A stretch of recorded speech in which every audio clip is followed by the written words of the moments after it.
bagaimana ruh ketika setelah dicabut dari jasad. Maka kalau kita membaca dalam satu riwayat dari Bara' bin Azib, kita akan menjumpai ruh itu kalau dicabut dari jasad, maka kita harus paham, malaikat itu Pak, kalau akan mendapati orang itu meninggal dunia, maka para malaikat itu akan datang serombongan. Kemudian dalam satu riwayat hadis, Rasulullah itu berkata ketika beliau itu bersandar ke tongkat, maka beliau mengatakan istaidu min adabil qabr, berlindunglah kalian dari adab kubur. Diulang-ulang oleh Nabi sampai 3 kali. Kemudian Nabi mengatakan idza kana al-mu'min fi inqita'i minad dunya wa iqbalu minal akhirah. Seorang mukmin itu kalau akan meninggalkan dunia dan datang dalam urusan akhirat, nazala ilaihi malaikatun minal malaikah, maka akan datang serombongan para malaikat-malaikat. Kalau yang didatangi itu adalah orang yang beriman, yang datang malaikatur rahmah bersama dengan malaikat maut. Malaikat yang mencabut nyawa, penamaan yang benar bukan malaikat Israel, tapi penamaan yang benar itu malaikat maut. Dia datang serombongan bersama dengan malaikatur rahmah. Para malaikat kemudian di mana? Fajalasu inda mudil basar. Para malaikat itu duduk sejauh mata orang itu ketika memandang. Makanya orang kan kadang-kadang kalau mau meninggal dunia begini. Itu bukan melihat tatapan kosong, tetapi dia melihat sesuatu yang tidak pernah dia jumpai seumur hidupnya. Mana malaikat itu kalau yang akan dicabut adalah orang yang beriman, malaikat itu akan membawa 2 barang. 1, kafanun min akfanil jannah, kain kafan dari surga. 2, hanutun min khunutil miski, dan yang kedua itu akan membawa minyak wangi yang diambil dari surga. Setelah kemudian duduk sejauh mata memandang, yang akan datang, yang turun 1, malaikat maut di atas kepalanya. Setelah dicabut semuanya sempurna, malaikat maut selesai tugasnya.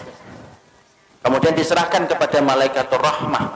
Kalau dia orang yang beriman, dibalut sama kemudian kain kafan yang diambilkan dari surga, diberikan minyak wangi dari surga. Itu loh Pak, masalah pakaian itu saking pentingnya. Ruh itu aja masih dikasih pakaian.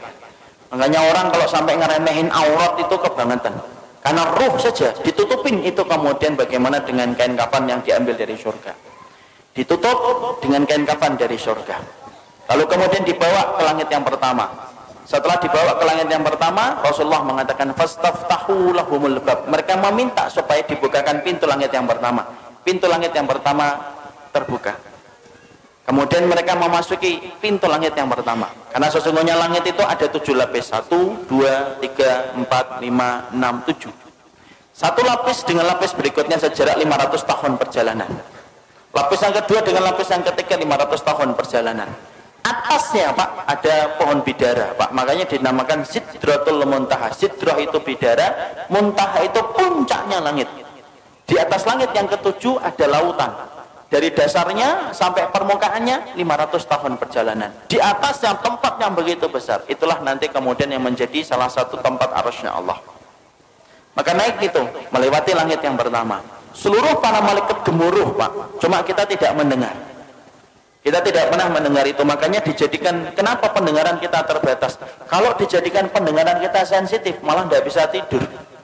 Karena tiap hari kita akan mendengar omongan para malaikat, dan kita akan mendengar omongan orang ketika mati, dan apa yang disampaikan oleh para malaikat di atas langit. Dijadikan pendengaran kita terbatas karena ada banyak hikmah. Melewati langit yang pertama bergumuruh para malaikat yang kemudian berkata, maniruh hadat tayyib. Ini pemilik ruh yang baik, ini miliknya siapa? Hadza fulan bin fulanan. Ini disebutkan namanya yang terbaik yang dia pernah miliki ketika di dunia. Seluruh malaikat menyambutnya. Naik ke langit yang kedua, minta dibukakan pintu langit yang kedua, dibukakan. Terus sampai akhirnya menembus langit yang ketujuh. Ketika meminta untuk dibukakan pada langit yang ketujuh, maka Allah berfirman, sesungguhnya aku menciptakan dia dari tanah, aiduhu ilal ardi, kembalikan dia ke bumi, maka disitulah aku menciptakan, dan disitulah kemudian aku akan membangkitkan kedua kalinya. Akhirnya para malaikat kemudian membawa ruh itu, kemudian ketemu dengan jasadnya yang sedang dibawa oleh para pelayat ke area kuburan. Maka kemudian bertemulah kemudian jasad itu dengan ruh. Ya, jasad ini masih dipakai? Enggak, ini sudah selesai. Jadi yang kita pakai ini jasad sementara saja, ini kendaraan kita di dunia. Nanti ketika kita sudah mati, ketika dikumpulkan di padang mahsyar, dikumpulkan di surga, enggak pakai jasad ini. Jadi jangan khawatir yang tiba-tiba kemudian kok saya hidungnya gini, tenang, sampai mati doang. Nanti kalau sudah mati diganti hidungnya sama Allah. Karena nanti kalau kita sudah mati, nanti kita akan dikumpulkan di surga. Fisik kita itu sudah beda dengan fisik di dunia. Makanya fisik kita nanti kalau masuk surga sebagaimana fisiknya Nabi Adam. Tingginya 60 hasta, sekitar 30-40 meter. Maka ketika jasad itu dibawa ke liang kubur, sempat diketemukan dengan roh sebentar. Tapi saat itu jasad sudah tidak ada faedahnya. Kemudian ketika sudah ketemu kembali di area kuburnya, dia sempat mendengar suara terompah terakhir pelayat ketika keluar dari kuburan. Setelah itu kemudian datang pertanyaan mungkar dan nakir menanyakan 3 perkara. Siapa Robnya, siapa nabinya, apa kitabnya, ataupun apa agama yang diutus kepadanya. Setelah dia mampu menjawab itu, maka yang mampu menjawabnya itu siapa? Apakah dirinya? Enggak. Tapi yang menjawabnya itu adalah dibantu sama Allah. Makanya Rasulullah membacakan ayat yusabbitullahu alladhina amanu bil qawli tsabit fil hayati dunya wa fil akhirah. Allah teguhkan orang yang beriman perkataan mereka di dunia dan perkataan mereka di akhirat. Makanya mereka lah yang bisa mengatakan Rabbku adalah Allah, Muhammad adalah Rasulku, dan Al-Quran itu adalah kitab suciku, dan Islam adalah agamaku. Allah yang menggerakkan di atas langit. Setelah dia mampu menjawab pertanyaan yang pertama, maka Allah berfirman di atas arasnya, Shadaqa abdi, hambaku ini jujur, benar dalam imannya sampai dia mau menjawab pertanyaan itu. Waftahu lahu baban ilal jannah, maka bukakan pintu antara kuburnya dengan surga. Malaikat membukakan pintu, tidak ada batasan antara kehidupannya di kuburan dengan surga. Dia melihat surga itu, tapi bedanya cuma satu, dia belum bisa masuk ke surga itu. Kemudian Allah bukakan pintu surga itu. Kemudian datang kepadanya seseorang, kemudian dia bertanya, siapa anta? Man anta? Kemudian dia menjawab, orang yang begitu rupawan itu berkata, ana amaluka sholih, saya adalah amalmu yang sholih. Ini sholatmu, ini puasamu, ini sedekahmu, ini ridhomu, ini takdirmu. Maka ini adalah keikhlasanmu, ini infakmu. Maka saya akan menemani kamu sampai nanti hari kiamat. Saking senangnya, ruh itu kemudian berteriak, teriakannya apa? Ya Rabb, aqimis sa'ah hatta arji ila ahli. Ya Rabbku, tegakkanlah hari kiamat supaya aku ketemu cepat dengan keluargaku. Masya Allah. Jadi memori tentang keluarga itu tidak pernah hilang. Sampai orang ketika di kuburan pertama kali, tidak ada yang dia lupakan kecuali adalah masalah dia bersama keluarga. Nah, disitulah kita paham. Kemudian pertanyaan kita, ruh itu ditempatkan di mana, Ustaz? Ruh itu ditempatkan oleh Allah berdasarkan perkataan yang disampaikan oleh Imam Ibnu Qayyim itu macam-macam. Ada ruh yang ditempatkan di dalam kubur mendapatkan kenikmatan.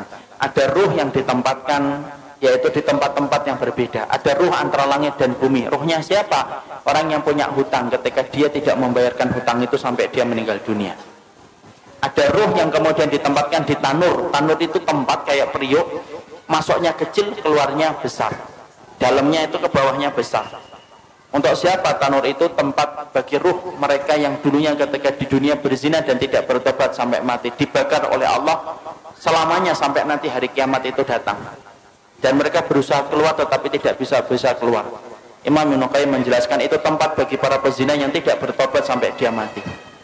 Ada kemudian ruh yang ditempatkan di sungai darah. Setiap waktu kemudian dia melipir ke pinggir, kemudian dilempari batu, kemudian dia melipir lagi, dilempari batu. Siapa itu? Pemakan riba yang tidak meninggalkan ribanya. Disitulah kita mendapati ruh itu akan ditempatkan oleh Allah berdasarkan amal-amal yang mereka lakukan. Ada enggak ruh bergantayangan? Tidak ada bergantayangan. Kayak kurang kerjaan aja bergantayangan. Karena sesungguhnya ruh itu miliknya Allah dan Allah yang menggenggamnya. Nah ini ada rumah habis mati bunuh diri, malamnya kelihatan orangnya nangis-nangis, Ustaz, itu setan. Ruh itu tidak mungkin balik, Pak. Kenapa ruh tidak mungkin balik? Karena ruh itu tempatnya di alam barzah.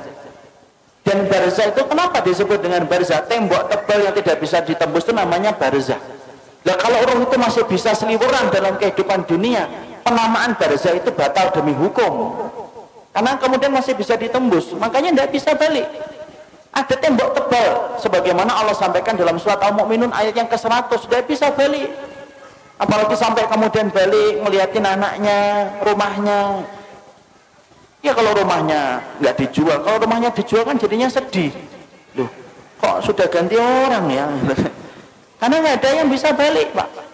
Makanya ruh itu semuanya ditempatkan oleh Allah berdasarkan amalan-amalan mereka, dan tidak ada ruh yang bergentayangan.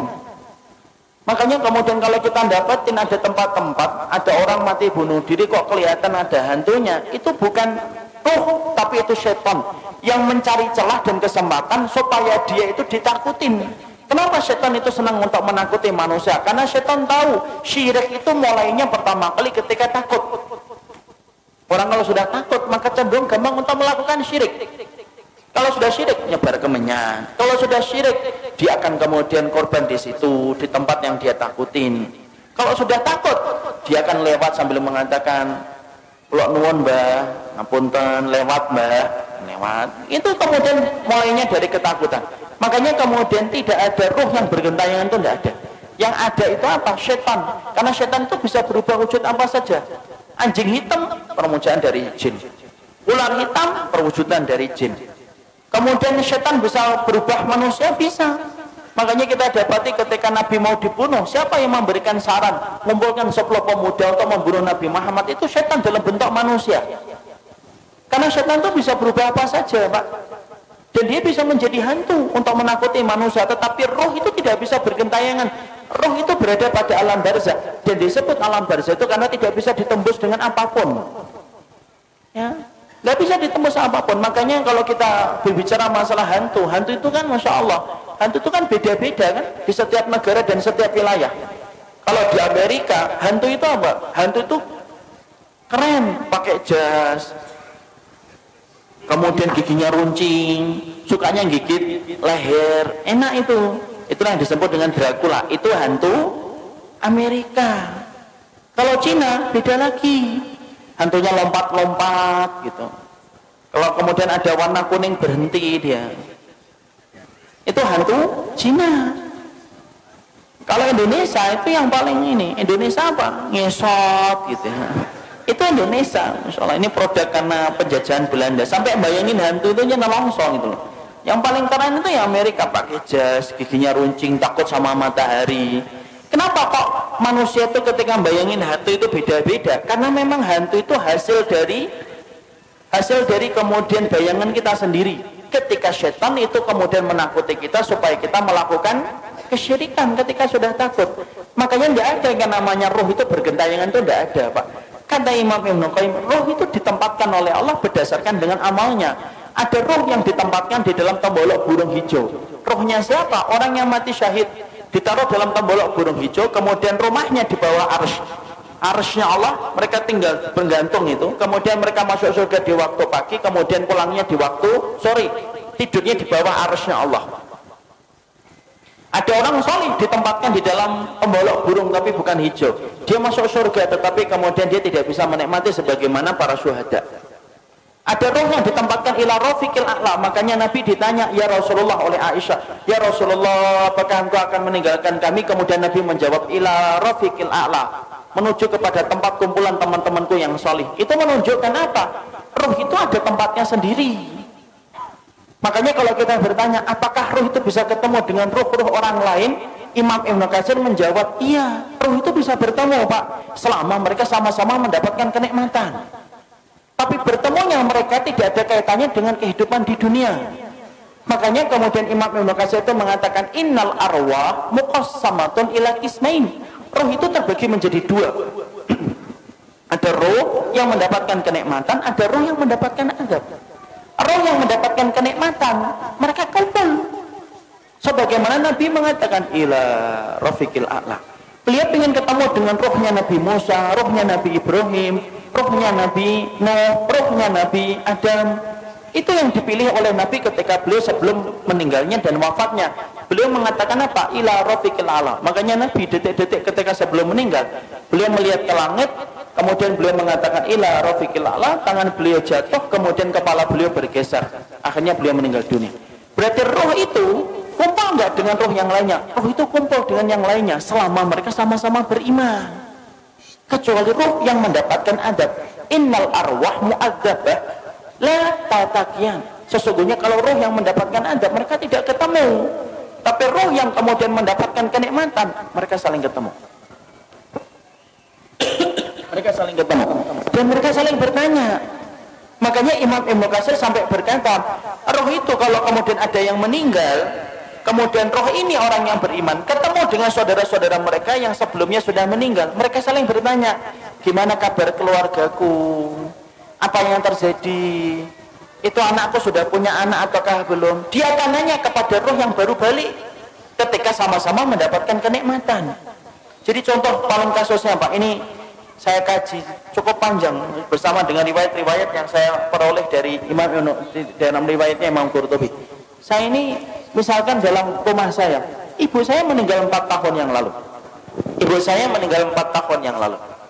Kemudian ada itu keponakan beliau itu meninggal 2 bulan yang lalu. Ini kalau sama-sama beriman sebagaimana keyakinan dari Ahlussunnah, Imam Qurtubi, Imam Ibnu Qayyim, itu ibu saya insya Allah kalau beliau mendapatkan kenikmatan di alam kubur akan ketemu dengan keponakannya, sepupunya. Dan ketika mereka ketemu, mereka saling bertanya, gimana kabarnya Fulan, gimana kabarnya Fulan, Fulan gimana, bagaimana desa di sana sekarang. Kenapa mereka bertanya tentang keadaan keluarganya dan keadaan kampungnya? Karena mereka sudah terputus kabarnya dari kehidupan di dunia. Makanya inilah yang menjadikan kita akhirnya ternyata roh itu, dia itu ada yang mendapatkan kenikmatan, dan di antara kenikmatan itu akan dipertemukan dengan roh-roh yang beriman. Sebagaimana kita nanti dalam di urusan akhiratnya di surga, kita akan dipertemukan dengan teman-teman kita yang dulu menemani kita dalam kebaikan ketika berada di surga. Sama, roh pun sama Pak. Jadi di sini kita paham tidak ada roh bergentayangan, tapi roh itu mereka akan mendapatkan tempat yang disebut dengan tempat barzah.